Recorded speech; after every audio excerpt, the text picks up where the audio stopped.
आंखें बंद करो और बंद आंखों में जो दिखाई दे अंधकार प्रकाश, उसी में मन को रोको। दूसरा स्वर योग है, सांस आती जाती है। सांस दिखने की चीज नहीं है, अनुभव की चीज है। ये सूक्ष्म है। सांस पर मन ठहराओ। इसमें अनेक साधक हैं जो बहुत पुराने हैं, वे दृष्टि योग स्वर योग नहीं करेंगे, वो साक्षी भाव में रहेंगे। इसलिए मैं एक साधन में नहीं बांधता हूँ। जिस योग्यता के जो हैं वैसा करें। पहला मैंने साकार योग कहा। किसी को यही प्रिय है कि किसी संत या गुरु का जिसमें उनकी श्रद्धा है, उनका चित्र मन में ले लिए, उसी में मन ठहराते हैं, कोई बात नहीं, बहुत बढ़िया है। एक शुभ खूंटे में मन को बांधना है, ये पहला अभ्यास है। फिर साक्षी भाव द्वारा संकल्पों का त्याग, और त्याग होते होते जब संकल्प रुक गए, बस वही अंतिम स्थित है। संकल्प नहीं रुके तो भी साक्षी भाव में हैं और संकल्पों को त्यागते रहते हैं, तो पूरी सफलता है। मन का बोझा सब उठाए घूम रहे हैं। दुख कहाँ है? मन की गड़बड़ी से। केवल मन को जीत लेने वाला, मन को शुद्ध कर लेने वाला कृतार्थ हो जाता है। सबको अपने ऊपर अनुकूल करने के चक्कर में न पड़ो, बहुत धन दौलत के चक्कर में न पड़ो, विद्वान और उच्च पदाधिकारी होने के चक्कर में न पड़ो, गुरु बाबा होने के चक्कर में न पड़ो। मन को ठीक करो। मन ठीक हो। मन ठीक होने पर दुख नाम की कोई चीज नहीं है। उसको वही दुख हो सकता है जैसे फोड़ा फुंसी, जर बुखार, शरीर का रोग हो जाए, चोट लग जाए, शारीरिक दुख हो सकता है, भूख प्यास लग जाए। मन का दुख समाप्त हो जाएगा। मन का दुख समाप्त होना ही जीवन की परम उच्च अवस्था है। अच्छे अच्छे ज्ञानी मन के दुख में जलते हैं, जानते हैं, तीव्र हैं, शास्त्र मर्मज्ञ हैं, सूक्ष्मदर्शी हैं, लेकिन अहंकार बस मन में उलझे हैं। ये अहंकार के खूंटे में हम बंधे हैं, इसलिए जल रहे हैं। अपने अहंकार के खूंटे को तोड़ दो, विनम्र हो जाओ, सरल हो जाओ, मन को शोध डालो, मन को साफ कर लो। ऑब्जेक्शन दूसरे को न करो, दूसरे सब ठीक है। सबको ठीक करके ठीक होना चाहते हो, कोई कर पाया है? गलत तो यह है कि हमारे मन में अहंकार है, असहनशीलता है। अपने मन के अहंकार को तोड़ दो, अत्यंत सहनशील हो जाओ, सागर की तरह गंभीर हो जाओ, शीतल हो जाओ। ये जीवन की ऊंचाई है। मन को वश में करना यही जीवन का परम फल है। इसी को साधने के लिए, इसी को बताने के लिए, इसी का प्रशिक्षण देने के लिए ध्यान शिविर का आयोजन वर्षों से किया जाता है। पारखी संत ध्यान करते थे। मुझे याद है, मैं बढ़हरा आता था, जो मेरा गुराश्रम है। मेरा शरीर जहाँ जन्मा वहाँ से बहुत दूर नहीं था, 10 किलोमीटर होगा। और आता था गुरु जी के आश्रम पर, तो सुबह देखता था कि संत ध्यान में बैठे हैं, अपने अपने आसन पर बैठे हैं, आंगन में बैठ गए हैं। शाम को भी कोई कहीं बैठा है। ध्यान करते हुए मैं पहले से देखता हूँ। मैं अपने ढंग से ध्यान करता था, ब्रह्मा विष्णु शंकर राम कृष्ण का, लेकिन जब पारक सिद्धांत का बोध हुआ तो ऐसा करने लगा और सदा ध्यान करता था। यहाँ आश्रम बना, तब से नींव डाल दी गई सुबह सब ध्यान में बैठे। और ये काफ़ी दिन हो गया, 77 से हम लोग बैठे प्रीतम नगर में, और काफ़ी दिनों के बाद तभी आयोजन किया गया कि भक्त लोग भी लाभ लें और सीखें, समझें, और उसका परिणाम अच्छा हो रहा है, इसलिए आयोजन किया जाता है। इसको सफल बनाने के लिए आपको चाहिए कि हल्का खाएं, खाते समय बहुत सावधान रहें, परोसने वाले ज़्यादा न परोस दें, 3 बार परोसें कोई हर्ज नहीं, थोड़ा थोड़ा परोसें जिससे कि पतरी में छूटे ना, बर्तन में छूटे ना भोजन, और लेने वाले सावधान रहें। भोजन संतुलित करें, सुबह जलपान मिलेगा, दोपहर को गर्म भोजन, शाम को भी गर्म भोजन। कई ध्यान शिविरों में दूसरे मतों के तो दोपहर को भोजन देंगे, शाम को एक एक केला दे देंगे बस, कहीं कुछ। लेकिन यहाँ भी पहले विचार हुआ कि कैसे किया जाए, तो हुआ कि दोनों टाइम भोजन दिया जाए, सुबह जलपान दिया जाए, साधक स्वयं हल्का खाएं, इधर से प्रतिबंध न किया जाए। और तभी आप बैठने में आनंदित होंगे जब हल्का खाएंगे। अब आदत बनेगी, ऐसा रोज खाना चाहिए। हम लोग तो इसके लिए पूरा अभ्यास रखते हैं। हल्का खाने का आनंद जो जानते वो जानते, मैं खुद जानता हूँ। इतना काम आज तक मैंने किया, पेट भर भर के खाता तो अब तक बड़ी तोंद हो जाती, और पड़ा रहता बिस्तर पर, और 4 शिष्यों से मुक्की लगवाता, लेकिन किसी से पैर नहीं छुआता हूँ कभी, मुक्की लगाने कोई बातें नहीं। और काम अभी भी करता हूँ, इसलिए कम खाने का आनंद। हमें लोग शिकायत करते हैं आप दुबले हैं, मैं कहता हूँ मैं दुबला ही रहना चाहता हूँ। दुबले हैं लेकिन स्फूर्ति है। कम खाओ, ये विश्वास करो, कम खाने में आनंद है। कम खाने से टट्टी साफ होती है, ज़्यादा खाने से कब्ज बढ़ती है।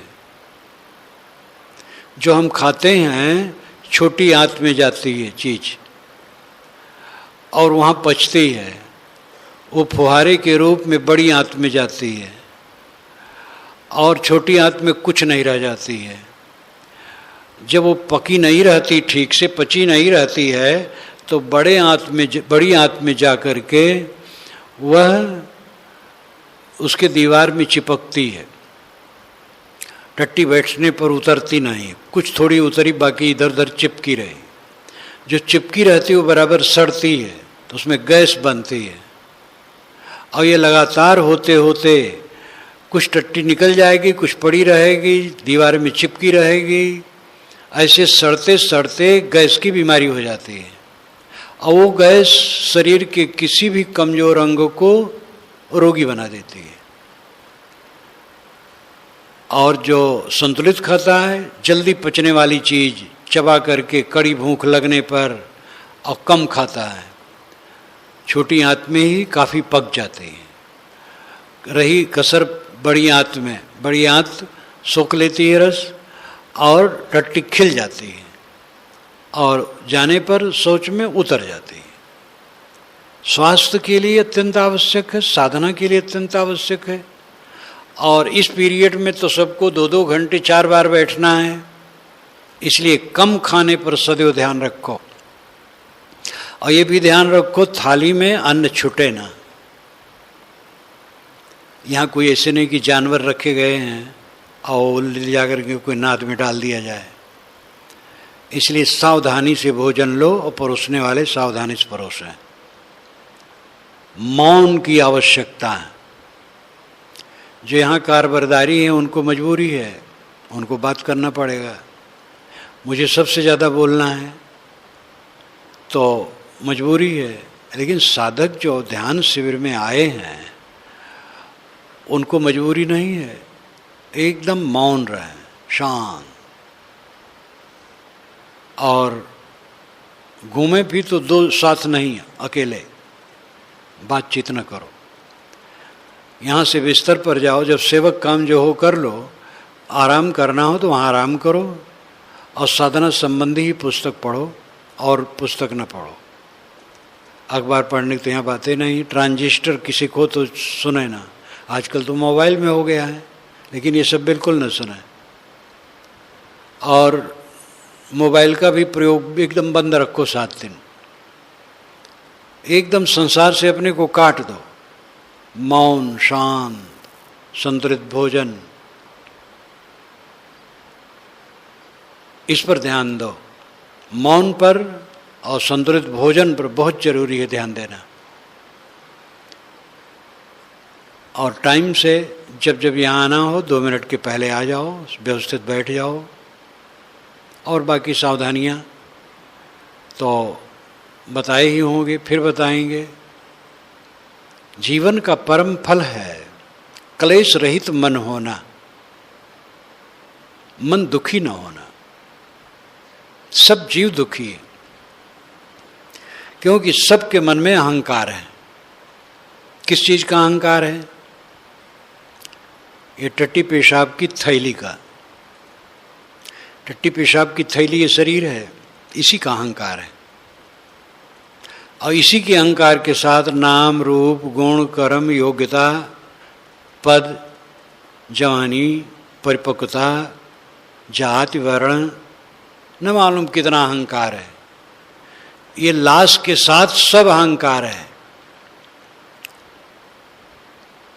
और इसी का अहंकार हमें जलाता है। अपने को समझो आप शुद्ध चेतन हो, आकृत विहीन हो, रूप विहीन हो। आपका कोई नाम नहीं, रूप नहीं, कोई पद नहीं, कोई योग्यता नहीं, कोई विशेषण नहीं, निर्विशेष, शुद्ध, निर्मल, ऐसा आपका स्वरूप है।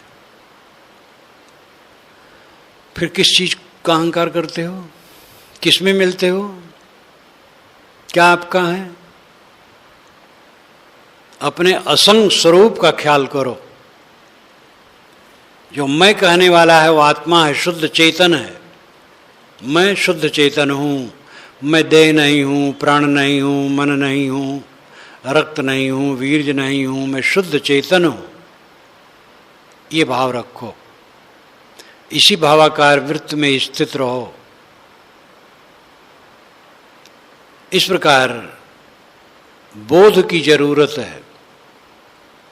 स्वरूप बोध जीवन का परम फल है। आत्मबोध, स्वरूप बोध, और वासना त्याग करके अपने आप में शांत हो जाना। कुछ रहेगा नहीं किसी का। बाबे दादी चले गए, गुरुजन चले गए, ये शरीर आजकल में गल के खत्म हो जाएगा। इसलिए जो कुछ है वो नहीं है, ऐसा समझो। अपने को निर्विकार बनाओ, निर्मल बनाओ। स्वरूप बोध पूर्वक ध्यान का काम करो। और सावधानियां सब बताए ही होंगे। बैठने में सावधानी रखो, सीधा बैठो। कमर झुका के बैठने का आदत न रखो, सीधा बैठो। बहुत तनने की आवश्यकता नहीं, अस्वाभाविक, लेकिन कमर झुका के न बैठो, सीधा सरल। गला, कंधा, कमर, पीठ सब बराबर सीधा। और आंखें बंद करके दृष्टि योग, स्वर योग, साक्षी भाव, इन तीनों में जिसको जो पसंद हो वैसा ध्यान करें। दृष्टि योग, बंद आँखों में अंधकार प्रकाश जो दिखाई दे उसी में मन को ठहराना दृष्टि योग है। सांस पर मन ठहराना स्वर योग है। संकल्पों का त्याग करना, कुछ न सोचना, निश्चय कर लेना कुछ नहीं सोचूंगा, जो याद आए छोड़ दो, छोड़ दो, छोड़ दो। इसमें घबराओ मत, छोड़ते जाओ, छोड़ते जाओ, मन हल्का हो जाएगा। ये साक्षी भाव है। जैसे अपनी योग्यता और रुचि हो, साधक इसको लेंगे और ध्यान में पूरी तत्परता पूर्वक सांगोपांग काम करो। जैसे मौन रहना, संतुलित खाना, जहाँ है तहाँ सफाई स्वच्छता रखना, और नियम से आना और चेष्टा से करना। शौक से, बिन शौक फकीरी मिट्टी है, शौक से काम करो। ये प्रशिक्षण इसीलिए है, न शरीर रहेगा और न मेरा माना हुआ कुछ रहेगा, कुछ है ही नहीं, आजकल में खो जाएगा। शरीर रहते रहते मन से खो जाए, हरदम लगे कुछ नहीं है मेरा हर समय लगे मेरा कुछ नहीं है, मेरा मैं हूँ और कुछ नहीं, तब फिर पूछो, देखो कितना आनंद है।